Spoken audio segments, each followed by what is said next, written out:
The H1B Guy here, and today, the H1B Guy news for the week ending November 6th, 2020.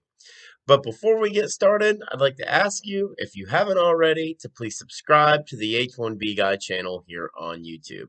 It helps me to produce more content like this for you.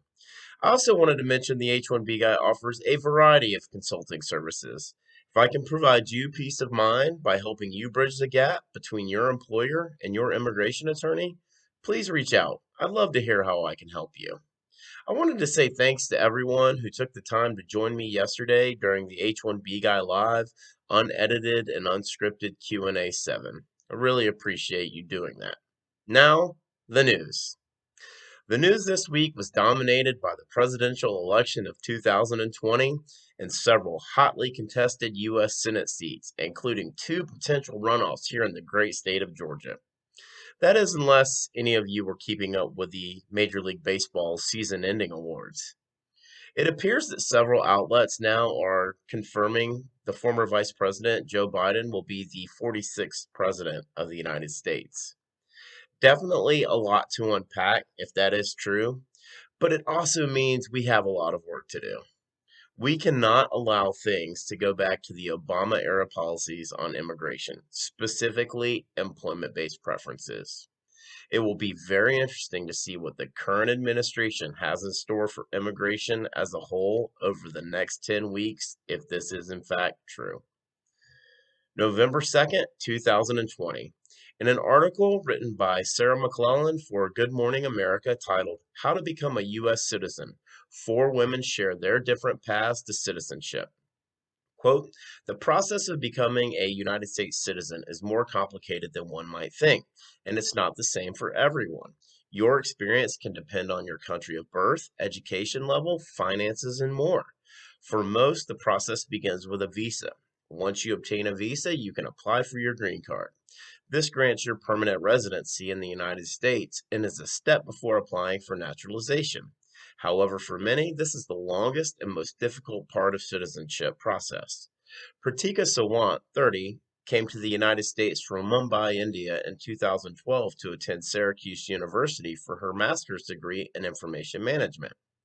Obtaining her student visa took months and cost several $100s. Sawant said she was denied a student visa twice because the immigration officer suspected she was lying about her relationship with her aunt, who was living in the United States at the time and had to fly to another Indian city, Chennai, in order to obtain one. Sawant completed her master's program and won a lottery with the United States Citizenship and Immigration Services to obtain an H-1B visa, which she says selects 65,000 students per year and permits a foreign national to work in the United States for a temporary period. Her visa expired in 2019 but was renewed until 2021. Sawant has applied for a green card, but because of high emigration rate from India to the United States, she says USCIS will likely have to clear a 10-year backlog before they can process her case. She will have to continue to renew her H-1B visa, which she can only do by flying home to India until she is able to obtain permanent residency, meaning she will likely stay with her current employer who is sponsoring her on a path to citizenship. Catalina Stan, 35, immigrated to the U.S. from Romania in 2006 and obtained her United States citizenship in 2012. She came to the U.S. under the Diversity Immigrant Visa Program. This is run by the Department of State and allows citizens from countries with low United States immigration rates to enter a lottery in hopes of gaining permanent residency. Natalia Saavedra, 29, came to the U.S. from Colombia with her family in 1998 at the age of 7. It took her father 10 years to obtain his green card. Shortly after he obtained his green card in 2008, Saavedra was granted permanent residency status along with her mother and sister. After holding her green card for 5 years, Saavedra applied for naturalization and passed her exam and was sworn in as a United States citizen in 2013. Mia David, 34, came to the United States from the Philippines in 2013 to attend graduate school in New York. Once David graduated from her program, she landed a position in a publication and was told she could have the position if she would be able to switch her student visa to an international journalist visa. David's next steps in deciding whether or not she wants to apply for her green card or return home to the Philippines once the remaining years on her visa run out. It really does not get any more mainstream media than Good Morning America. I found this story to be very compelling. Of course, I've highlighted Pratika Sawant's story as it's the most relevant to what I discuss here on this channel. I always find it interesting, though, to see how and why immigrants come to the U.S. There's definitely a few eras in Pratika's story, including 65,000 visas to students. As pretty much anyone who's watching this content knows, 20,000 H-1Bs are issued annually to U.S. advanced degrees and 65,000 to those that hold foreign or U.S. bachelors. The other technicality is that she doesn't have to fly home to renew her visa. In order to have freedom of travel, yes, a foreign consulate appointment is required, but not to renew her H-1B. I'm not against diversity or family-based immigration, but I'd like to see changes to the overall annual green card allotment. The difficult challenge in undertaking that kind of reform is how to create fairness for those already in the process. The other point I thought this piece really stressed was just how expensive it is to be an immigrant in the US. Thousands and thousands of dollars. It really is all about the money. November 3rd, 2020. In an article written by Sarah Betancourt for Commonwealth Magazine titled Trump and Biden Differ Sharply on Immigration Policy. Quote, while a win in today's election by Joe Biden would herald a return to far more immigrant-friendly policies of the Obama administration in which he served as vice president, partisan gridlock in Congress has meant no movement on a comprehensive immigration reform bill, but Trump has forged sweeping change through over 400 immigration-focused executive actions.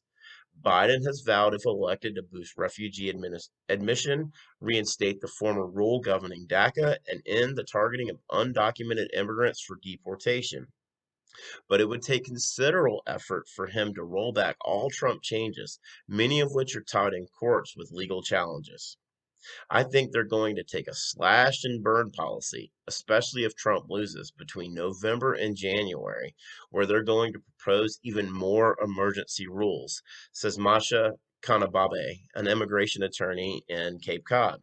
There's no certainty that Biden would reverse all of the Trump work visa policies.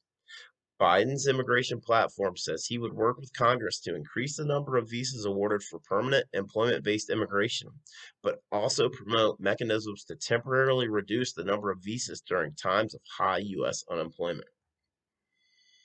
Today is the day to really start envisioning what immigration is going to look like at the end of January 2021 and for the next 4 years. In fact, former Vice President Joe Biden has won the presidential election, then we need to start really thinking about what that's going to look like.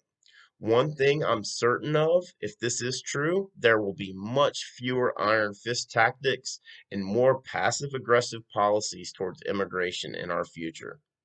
It also feels like they're going to promote a much more open border policy and friendlier laws directed towards undocumented illegal aliens. All this to say, I don't expect sweeping changes to the H-1B immediately. I do believe we'll see several of the immigration-related executive actions rescinded once in office, but I don't expect the H-1B IFR to be one of them.